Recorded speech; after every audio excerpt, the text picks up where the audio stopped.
क्या आम क्या खास, सबके दिल में थी बस एक ही आस, माँ श्यामा के हो जाएं दर्शन, जिससे नया साल बन जाए खास।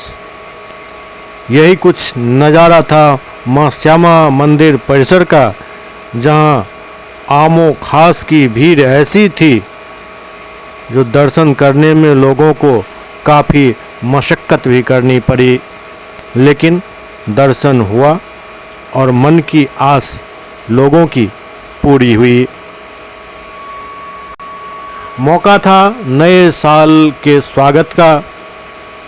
बहुत जगह तो गीत संगीत और नृत्य की बात हुई, लेकिन दरभंगा में कुशेश्वर स्थान मंदिर परिसर, श्यामा माई मंदिर परिसर, अहिल्या स्थान मंदिर परिसर, उगना स्थान मंदिर परिसर, हर मंदिर परिसर में लोगों की भीड़ देखी गई।